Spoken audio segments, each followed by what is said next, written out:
பங்குனி மாசம் நல்ல இளவேணிற் காலம் பழனிக்கு வந்தா உன் தெய்வீக யோகம் பழனிக்கு வந்தா உன் தெய்வீக யோகம்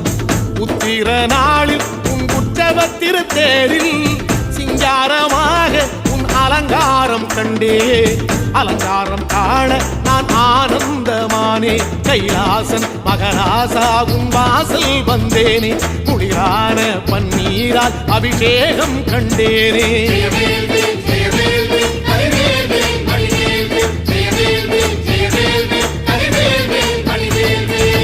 தென்பழனி தேடி உன் தென்பழனி தேடி திருநீரு பூசி நான் ஓடோடி வந்தேன் திருநீரு பூசி நான் ஓடோடி வந்தேன்